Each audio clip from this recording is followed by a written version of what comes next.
Assalamualaikum warahmatullahi wabarakatuh.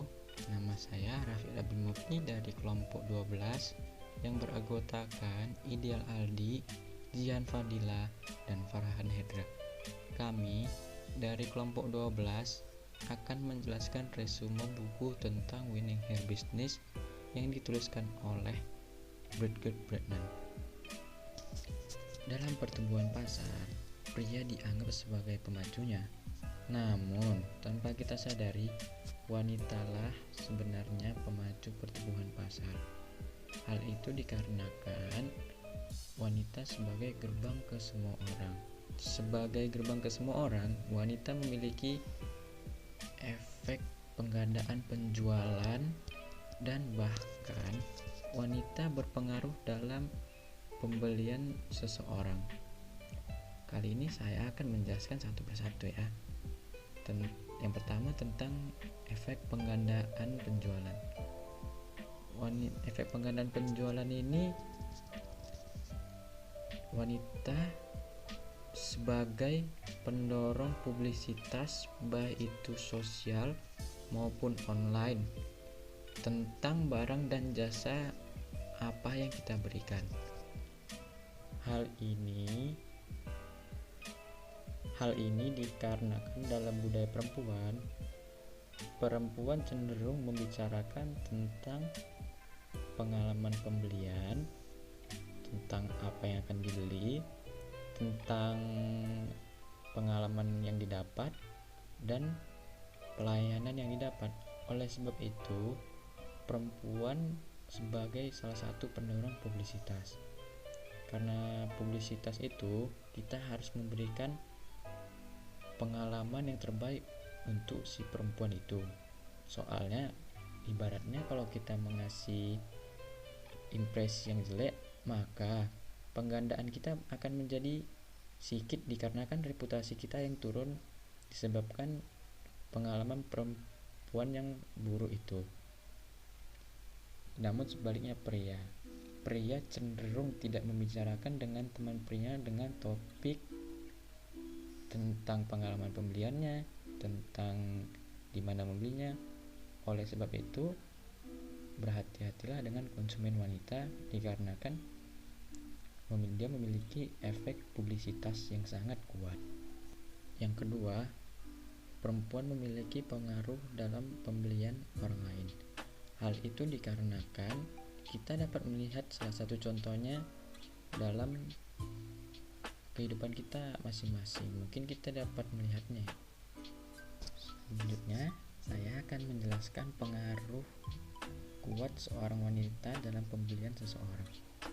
Dalam kehidupan sehari-hari mungkin kita dapat melihat contohnya ketika pasangan suami istri sedang melihat rumah dan si istri kurang suka melihat rumahnya, maka kemungkinan besar rumah itu tidak akan jadi dibeli dikarenakan wanita sebagai mendominasi. Dan sebaliknya, apabila si istri suka dengan rumah itu, maka kemungkinan besar rumah itu akan dibeli. Nah, sebab itulah wanita dianggap sebagai gerbang ke semua orang dan penggandaan penjualan. Dikarenakan wanita memiliki peran sangat penting dalam bisnis Anda, oleh sebab itu jangan pernah mengecewakan wanita dalam bisnis Anda dikarenakan wanita bisa membuat reputasi bisnis Anda menjadi buruk di mata publik. Untuk menarik konsumen wanita, Anda perlu melakukan trik berupa menarik konsumen wanita, mengikuti kemampuan perempuan, dan yang terakhir, rencana ke depan. Perkenalkan, nama saya Muhammad Farhan Hedra dengan NIM 200502157. Saya di sini akan menjelaskan tentang menarik konsumen wanita. Menarik konsumen wanita terbagi 4 bagian. Yang pertama, ada ciptakan koneksi emosional dengan pelanggan Anda, yaitu pujian yang tidak diinginkan. Jangan mengeluarkan pujian yang tidak pas pada wanita karena memiliki efek buruk. Bisa membuat pelanggan menjadi kurang nyaman. Contoh, memuji penampilan. Terus itu ada berbagi berlebihan. Penjual perlu menjelaskan tentang kelebihan produk pada wanita agar si wanita tertarik pada produk Anda. Jangan Anda jelaskan kelebihan Anda karena si wanita mencari sebuah produk, bukan teman. Terus yang ketiga, ada pendengar buruk. Penjual perlu mendengarkan kemauan wanita karena wanita selalu memiliki sifat selalu ingin didengar. Jangan Anda memotong pembicaraan saat si wanita berbicara. Terus yang keempat, menguasai dasar-dasar koneksi. Beberapa hal teknik, langsung dan strategi yang dapat membantu membangun fondasi yang kuat untuk koneksi.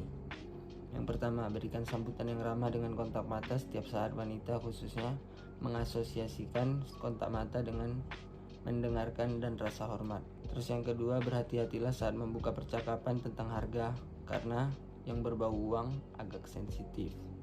Terus yang ketiga, gabungkan elemen perhatian pada pelanggan.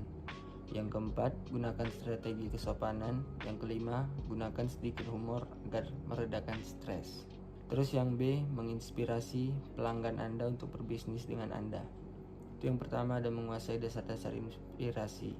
Yang dimaksud, jadikan tujuan Anda agar pelanggan merasa lebih tercerahkan hanya dengan berbisnis dengan Anda. Tunjukkan bahwa Anda berinvestasi dalam pengetahuan mereka, dan itu akan berdampak. Jika perlu, didik pelanggan tentang industri atau kategori Anda dan bukan hanya produk Anda. Yang pertama, ketahui sejarah, misi, dan nilai perusahaan Anda. Yang kedua, kurasi opsi dan membicarakan apa yang populer atau terlaris. Terus yang ketiga, libatkan indera. Wanita berbelanja dengan semua indera. Yang keempat, berikan demonstrasi langsung. Yang kelima, dorong ulasan. Yang keenam, tawarkan solusi permasalahan dengan lengkap. Yang ketujuh, nilai materi komunikasi Anda. Yang kedua itu ada waspadai pembunuh inspirasi ini.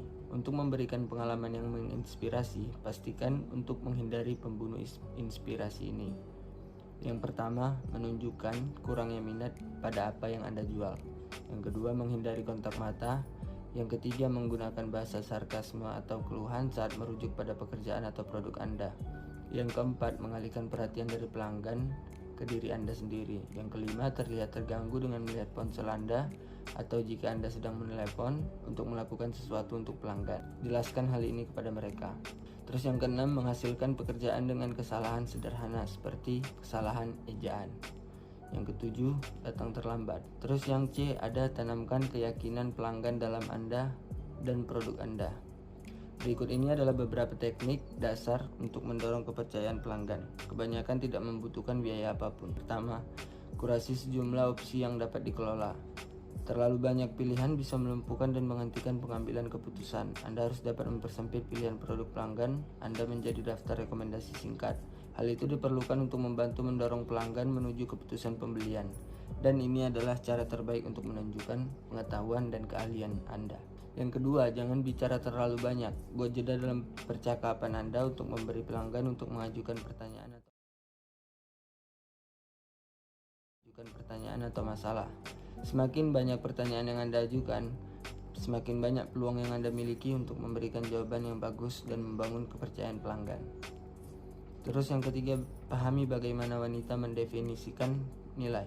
Ada baiknya untuk menggarisbawahi faktor-faktor seperti nilai jangka panjang atau nilai jual kembali. Yang keempat, ingatlah bahwa bagi wanita hal kecil dan adalah hal besar. Ketika Anda melakukan hal-hal kecil dengan benar, wanita yakin bahwa Anda dapat dipercaya dengan hal-hal besar seperti bisnis mereka. Yang kelima, mempromosikan penghargaan dan ulasan publisitas sendiri bisa menjadi cara yang sangat kredibel untuk membangun kepercayaan pada apa yang Anda jual. Yang keenam, tanyakan kepada pelanggan Anda apakah dia memiliki kekhawatiran Anda memiliki kesempatan untuk mengatasi masalah tak terucapkan yang mungkin dimiliki pelanggan Anda yang memberi Anda kesempatan untuk menyelesaikannya. Yang ketujuh, ada tekankan jaminan. Wanita sering beralih ke skenario terburuk dalam pembelian beresiko tinggi. Mereka mempertimbangkan resikonya dan mencoba menentukan apakah mereka dapat mengandalkan jaminan dari penjual. Yang ke-8, kelola kesalahan. Membangkitkan kepercayaan diri untuk masa depan saat Anda menangani kesalahan dengan baik. Pelanggan Anda bisa menjadi lebih setia kepada Anda daripada jika kesalahan tidak pernah terjadi.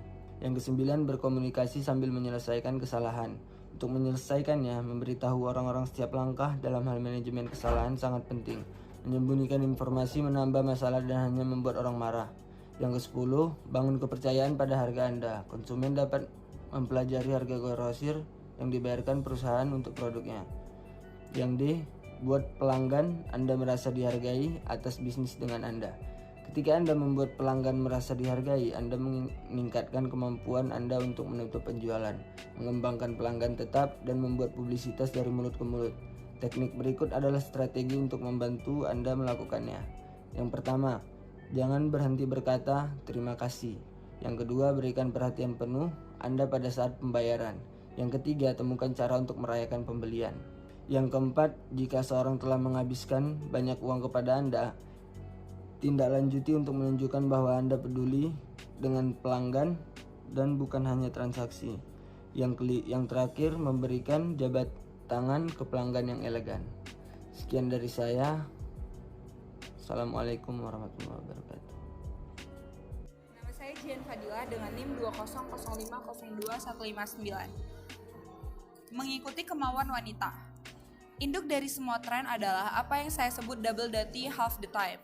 Ini menggambarkan garis kabur antara kehidupan kerja dan kehidupan rumah, dan hasil kompresi waktu yang dihasilkan darinya perasaan bahwa kita memiliki lebih sedikit waktu. Masing-masing dari kita memiliki 24 jam yang sama dalam sehari yang dimiliki leluhur kita yang tinggal di gua. Tetapi berkat kehidupan multitasking kita dan teknologi yang mengikat kita, seringkali kita merasa seolah-olah kita memiliki kurang dari itu. Dan ini menentukan bagaimana, kapan, dan dengan siapa wanita memilih untuk berbisnis. Kedua, pengaruh minimi. Selamat datang di efek minimi, tatanan dunia baru di mana orang dewasa dan anak-anak secara aktif menginginkan dan menggunakan produk, merek, dan layanan yang sama. Sekarang semakin sulit untuk menjawab pertanyaan, apakah produk atau layanan untuk anak-anak, dan apa produk atau layanan untuk orang dewasa.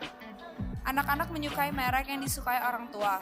Mereka, kakek nenek menyukai merek yang disukai anak-anak mereka. Dan semua orang dari usia 8 hingga 80 menginginkan teknologi yang sama. Banyak anak tidak lagi harus menunggu hingga mereka dewasa untuk mendapat produk dan layanan yang disukai orang tua mereka. Anak-anak lebih aktif dan terlibat dalam pengambilan keputusan keluarga dibandingkan generasi sebelumnya. Mereka sudah sadar merek di usia muda, dan sebagai digital native, beberapa anak-anak menganggap diri mereka sebagai peneliti utama produk untuk rumah tangga mereka. Ketiga, bercerita visual. Kita telah menjadi dunia pendongeng visual, merekam film dokumenter tentang kehidupan kita sendiri. Alat kami adalah smartphone. Media kami adalah jaringan sosial. Tidak ada tonggak hidup yang terlalu kecil untuk difilmkan, dipotret atau dipostkan. Hal ini seringkali juga berlaku untuk pembelian, yang menghadirkan peluang untuk setiap merek dan bisnis. Keempat, kesehatan sebagai gaya hidup. Kesehatan telah menjadi arus utama. Ini muncul sebagai komponen kunci untuk pengambilan keputusan konsumen di seluruh kategori industri. Apakah kita berbicara tentang cat ramah alergi, sampo vegan, atau baju renang yang mengandung SPF? Penekanan pada kebugaran memiliki relevansi khusus bagi wanita yang membuat 80% keputusan perawatan kesehatan untuk keluarga mereka dan merupakan kekuatan konsumen yang mendorong revolusi kesehatan dan kebugaran. Ide tidur nyenyak adalah awal dari komitmen yang lebih luas oleh Westin untuk kesehatan dalam segala bentuk. Pengalaman tamu merek sekarang didasarkan pada 6 pilar kesejahteraan yang memiliki daya tarik tinggi bagi konsumen modern, terutama wanita. 6 pilar tersebut adalah tidur nyenyak, makan dengan baik, bergerak dengan baik, merasa baik, bekerja dengan baik, beriman dengan baik. Kelima, 60 adalah 40 baru. Tahap kehidupan adalah prediktor yang jauh lebih besar dari keinginan dan kebutuhan wanita daripada tanggal pada akta kelahirannya. Wanita berusia 50 tahun di ujung jalan itu bisa menjadi seorang nester kosong dengan anak-anak yang sudah dewasa, atau ibu dari seorang anak sekolah dasar, atau dia tidak dapat memiliki anak sama sekali. 6. Personalisasi. Saya adalah merek saya sendiri. Direktur pemakaman Tasha Parker pernah memiliki pekerjaan yang dapat diprediksi. Dia bekerja di rumah duka. Hari demi hari, dia membantu keluarga mengatur layanan yang tidak banyak berubah selama bertahun-tahun. Melihat peti mati diikuti dengan kebaktian gereja, diikuti dengan penguburan kuburan.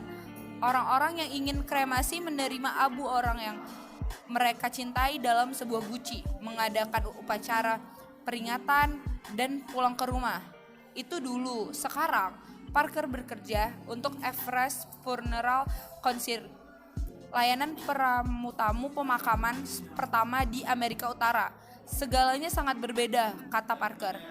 Orang-orang meletakkan sisa kremasi mereka di atas roket.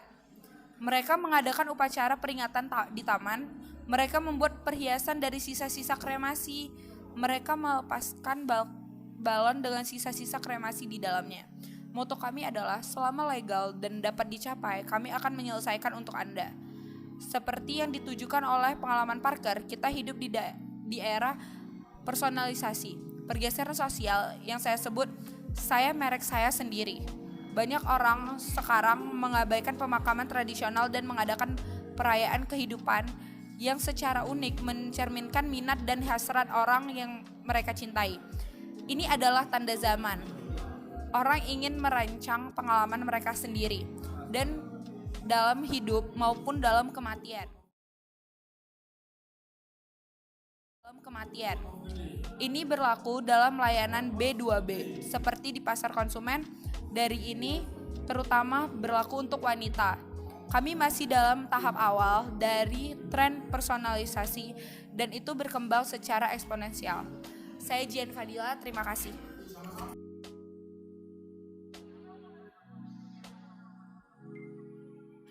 Saya Eder Aldi dari kelompok 12. Kali ini akan membahas tentang rencana ke depan dari buku Winning Your Business.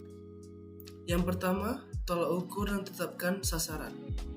Anda memperingkat bisnis Anda skala 1-10 dalam hal keefektifannya dalam berhubungan dengan konsumen wanita.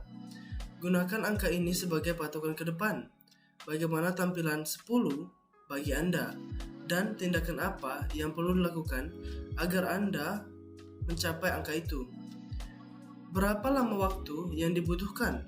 Dari sana, tentukan pemisahan jenis kelamin saat ini dari basis pelanggan Anda. Angka ini bisa menjadi patokan kedua Anda. Tetapkan tujuan spesifik dengan mengikuti kerangka 4 motivator dalam buku ini. Seperti apa pertumbuhan pelanggan yang dapat Anda harapkan dalam 1 tahun, dalam 5 tahun, dan apa arti angka-angka ini dalam hal potensi peningkatan pendapatan untuk bisnis Anda. Yang kedua, dapatkan pemahaman lebih dalam dari umpan balik dari pelanggan Anda yang ada. Umpan balik seperti apa yang saat ini Anda terima dari pelanggan wanita? Apakah berbeda dengan pelanggan si pria Anda? Jika Anda memiliki analitik yang tersedia, periksa pemisahan gender dari umpan balik pelanggan dan cari peluang peningkatan layanan. Yang ketiga, dengarkan pelanggan mengatakan di media sosial. Jika Anda mewakili sebuah merek, orang-orang membicarakannya di media sosial. Sebisa mungkin, manfaatkan alat pendengar sosial untuk menentukan bagaimana wanita membicarakan bisnis Anda secara online. Seberapa terlibat mereka dalam kategori industri Anda? Merek apa yang paling mereka sebutkan? Apa yang mereka katakan tentang pesaing Anda? Apa yang mereka sukai? Apa yang membuat mereka frustasi? Kunjungi situs web dan saluran sosial yang relevan untuk mengungkap bagaimana wanita membicarakan bisnis Anda. Gunakan wawasan ini untuk menginformasikan strategi pengalaman pelanggan Anda. Yang keempat, kenali apa yang sudah berfungsi baik dan lakukan lebih banyak. Bisnis Anda sudah berhasil melibatkan wanita sebagai pelanggan pada tingkat tertentu. Sekarang, setelah Anda memiliki sekumpulan wawasan baru, Anda dapat menganalisis dengan lebih baik mengapa beberapa aspek bisnis Anda mungkin lebih menarik bagi konsumen wanita daripada yang lain. Elemen apa saja yang sudah bekerja dengan baik?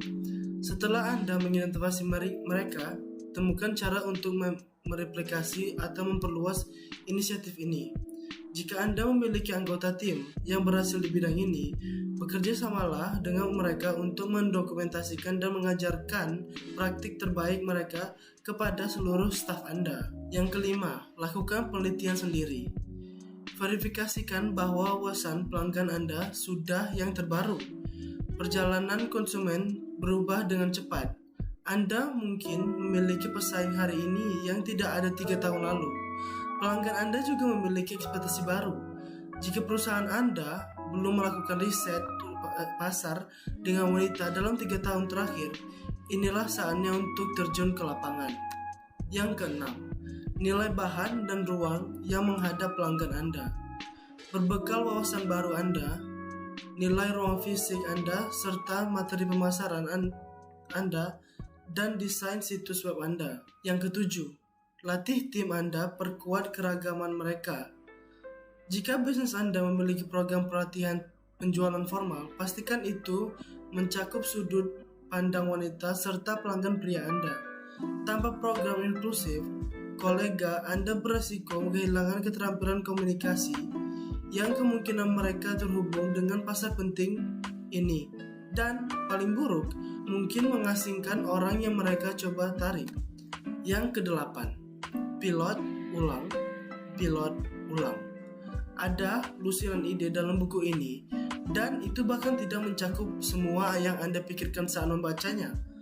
Beberapa dari mereka akan sesuai untuk bisnis Anda, dan beberapa tidak.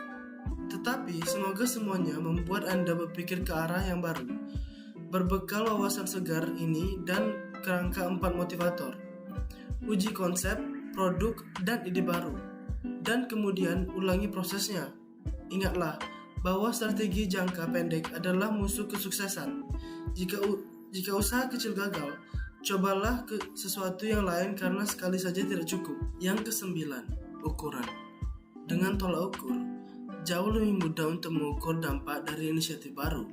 Tentukan beberapa banyak bidang bisnis yang dapat Anda ukur. Dalam mulai proses untuk tahun ini, berusaha keras untuk membangun kesuksesan Anda setiap tahun, dan tetap berkomitmen untuk mengembangkan pendekatan yang lebih inklusif di seluruh organisasi Anda. Dan yang terakhir, jaga relevansi Anda kepada pelanggan wanita selama jangka panjang. Saya mulai menyadari bahwa orang paling sukses yang saya kenal adalah orang-orang yang memprioritaskan keluar dari kantor dan menghabiskan waktu dengan pelanggan dan target pelanggan mereka saat ini. Mereka mengunjungi mitra, pengecer, dan distributor. Mereka berbelanja pesaing. Mereka mengadakan seminar sendiri. Mereka meluangkan waktu untuk pergi ke acara jejaring, acara sipil, dan konferensi. Mereka terlibat dalam dunia tempat pelanggan tinggal. Terlibat secara eksternal adalah salah satu cara terbaik untuk tetap relevan dengan wanita, karena pola pembelian mereka dan budaya wanita berubah sepanjang waktu. Oke, ketiga materi tersebut sudah dijelaskan oleh teman saya. Oleh sebab itu, kesimpulan yang kami dapat dari buku ini adalah tanpa kita sadari, ternyata yang mendominasi pasar itu sebenarnya wanita.